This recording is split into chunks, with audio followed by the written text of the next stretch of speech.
आज हम जानेंगे गरुड़ पुराण के बारे में। गरुड़ पुराण हिंदू धर्म का ऐसा ग्रंथ है जिसमें मृत्यु और मृत्यु के बाद की घटनाओं के बारे में विस्तार पूर्वक बताया गया है।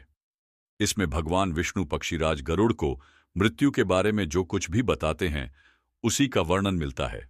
गरुड़ पुराण ऐसा ग्रंथ है जिसमें जन्म, मृत्यु, पुनर्जन्म, कर्म, आत्मा, पाप पुण्य, नीति नियम, धर्म और ज्ञान से संबंधित बातें बताया गया है।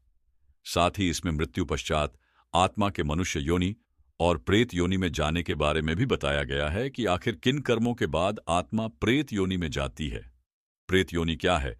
गरुड़ पुराण में उल्लेख मिलता है मृत्यु के बाद आत्मा जब शरीर का त्याग कर देती है तो इसके बाद भी उसमें भूख, प्यास, क्रोध, द्वेष और वासना आदि का भाव रहता है।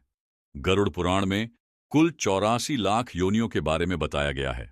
इसमें पशु योनि, पक्षी योनि, वृक्ष योनि, कीड़े मकोड़े की योनि और मनुष्य योनि आदि होते हैं। मृत्यु के बाद किसी व्यक्ति की आत्मा किस योनि में जाएगी यह केवल उसके कर्मों पर ही निर्भर होता है। बुरे कर्म करने वालों की आत्मा मृत्युलोक में ही भटकती रह जाती है।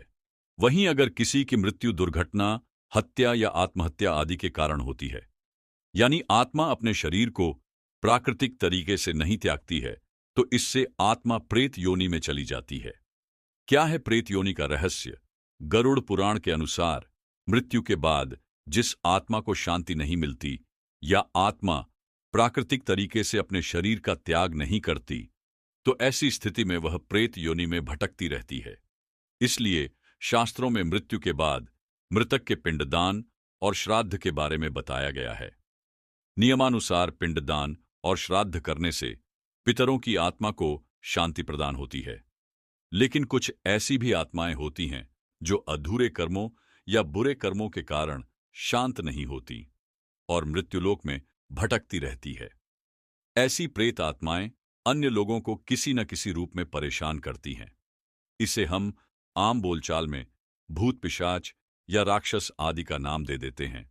गरुड़ पुराण में प्रेत योनि के रहस्य और उसकी उत्पत्ति के बारे में विस्तार से वर्णन किया गया है। प्रेत योनि में भटकने वाली आत्माएं न केवल अपनी शांति के लिए संघर्ष करती हैं, बल्कि वह अपनी अधूरी इच्छाओं और भूतकाल के कष्टों के कारण दुख भोगती रहती है। यह आत्माएं अपने अपूर्ण कर्मों के कारण किसी भी रूप में शांति नहीं पा पाती हैं।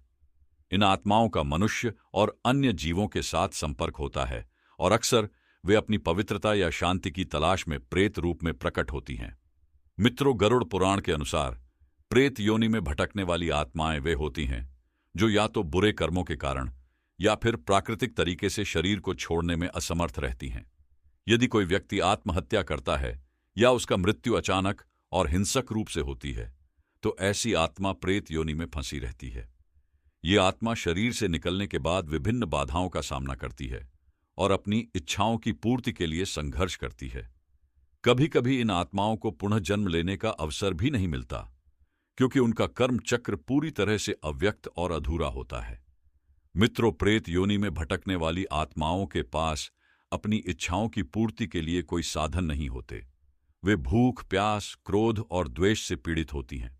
ऐसी आत्माएं अक्सर जीवित व्यक्तियों को तंग करती हैं ताकि उन्हें कुछ राहत मिल सके, लेकिन इसका परिणाम अक्सर उलटा होता है।